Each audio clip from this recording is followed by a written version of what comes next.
Hi everyone, and thank you for joining me as we begin this 5-part series on the Nicene Creed.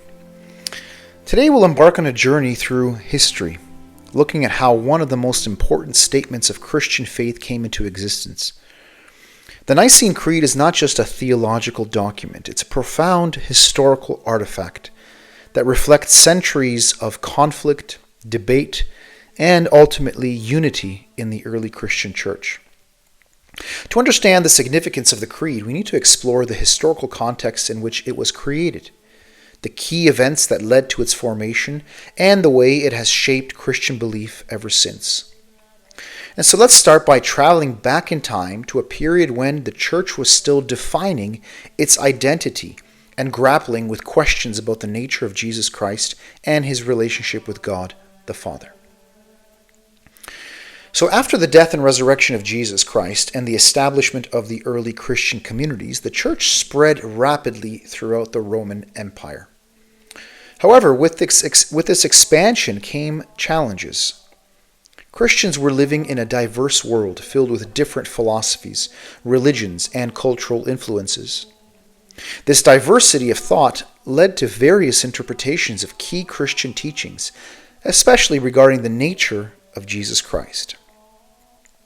In the first few centuries, the church was primarily concerned with surviving persecution from the Roman authorities. However, as persecution waned, internal doctrinal disputes began to rise to the forefront. And so early Christians were asking vital questions. Who is Jesus Christ?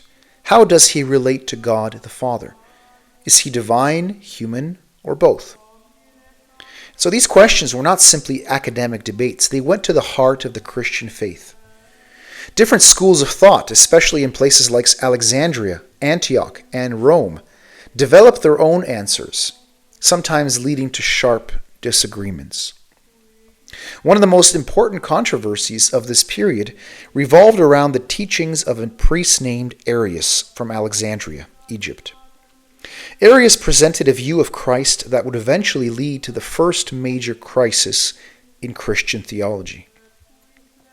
And so in the early 4th century, Arius began teaching that Jesus Christ was not co-eternal with God the Father. According to Arius, Jesus was a created being, distinct from the Father, and not equal in substance. And so this doctrine, later known as Arianism, denied the full divinity of Jesus and argued that there was a time when the Son did not exist. Arius' views quickly spread and caused an uproar within the Christian community. The problem with Arianism was not just theological. It threatened the unity of the church. If Jesus was not fully divine, then key aspects of Christian salvation were in question. Could a created being truly redeem humanity and reconcile people to God?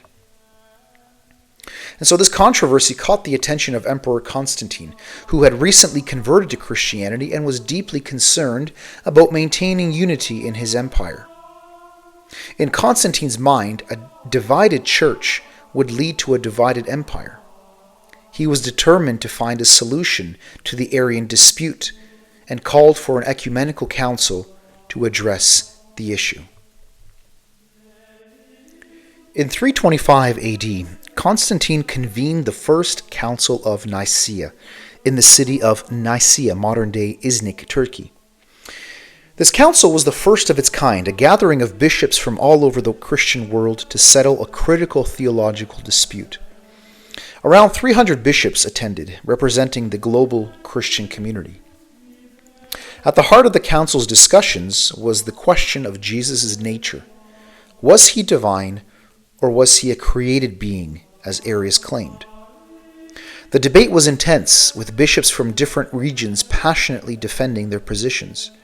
One of the key figures at the council was a man named Athanasius, a deacon at the time from Alexandria, who would later become one of the church's greatest theologians. Athanasius vigorously opposed Arianism and argued for the full divinity of Christ. The council ultimately rejected Arius' teachings and affirmed that Jesus Christ is of the same substance, in Greek homoousios, as the Father, of the same substance as the Father.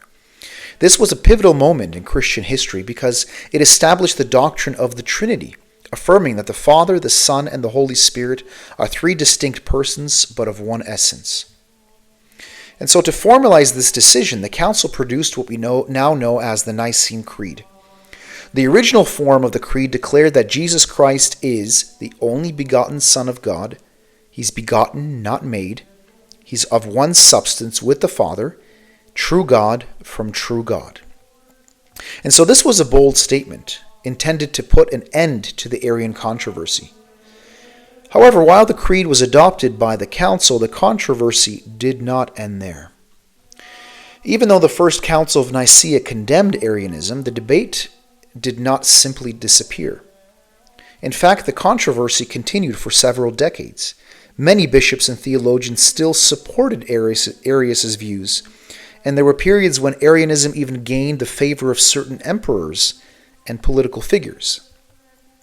And so it wasn't until the First Council of Constantinople in 381 AD that the Nicene Creed was fully affirmed and expanded to include a more detailed statement about the Holy Spirit. This council sought to clarify the Church's teaching on the nature of the Trinity, especially in response to new theological challenges. And so the version of the Nicene Creed that we recite today is largely the product of the First Council of Constantinople. And so it includes the phrase, "And in the Holy Spirit, the Lord, the giver of life, who proceeds from the Father," and then later on was added, "and the Son, who with the Father and the Son is worshipped and glorified." And so this addition reinforced the full divinity of the Holy Spirit, completing the Trinitarian doctrine. The Creed now explicitly affirmed the co-equal divinity of the Father, the Son, and the Holy Spirit, providing a clear and unified statement of Christian faith. And so the Nicene Creed is significant for several reasons. Number one, it's a unifying statement of faith. The Creed provided a universal statement of faith that Christians across the world could agree on. At a time when doctrinal divisions threatened the unity of the Church, the Creed helped to create a sense of shared belief and identity. Number two, defining orthodoxy. By rejecting Arianism and other heresies, the Creed helped to define what it meant to be an Orthodox Christian. Orthodox meaning in right practice. It established the boundaries of Christian belief, marking out the core truths that all Christians were expected to hold. Number three, a defense of the divinity of Christ. The Creed was crucial in affirming the full divinity of Jesus Christ. By declaring that Jesus is of one substance with the Father, the Church was making a profound statement about the nature of God and the means by which humanity is saved. If Jesus is not fully divine, then the Christian understanding of salvation would be fundamentally undermined. Number four, the Trinity. The Nicene Creed provided the theological foundation for the doctrine of the Trinity, which remains central to Christian theology. It affirms that God is one in essence, but three in persons, Father, Son, and Holy Spirit. And so this doctrine is a mystery at the heart of the Christian faith and has been the subject of much reflection and reverence over the centuries. And so after its adoption, the Nicene Creed quickly became an integral part of Christian liturgy. Even today, millions of Christians recite the Creed during their worship services, whether in the Roman Catholic Mass, the Eastern Orthodox Divine Liturgy, or other Protestant liturgies, such as in the Anglican Church. When we recite the Nicene Creed, we are not just repeating words, we are affirming our connection to the universal Church and to the centuries of faithful Christians who have gone before us. And so in addition to its role in worship, the Creed has had a lasting impact on Christian theology. It has served as a touchstone for theological reflection, guiding the development of Christian doctrine in subsequent centuries. The Church Fathers, including figures like Athanasius, Basil the Great, Gregory of Nyssa, and Augustine, continue to explore and defend the teachings of the Creed in their writings, further solidifying its place in Christian thought. And so as we conclude this first part of the lecture series on the history of the Creed, it's important to reflect on the fact that the Nicene Creed is not merely a historical artifact.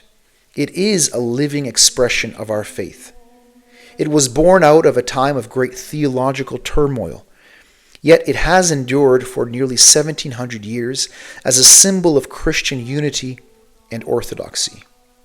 And so the Nicene Creed reminds us of the importance of doctrinal clarity and the deep theological truths at the heart of Christianity. And so as we continue through this series, I encourage you to reflect on the words of the Creed, not only as a declaration of belief, but as a profound testimony to the unity and faithfulness of the Church throughout history. In the next lecture, we will dive deeper into the specific phrases and language used in the Creed, exploring the rich theological meaning behind each section. Again, thank you for your attention today. I look forward to continuing this journey with you.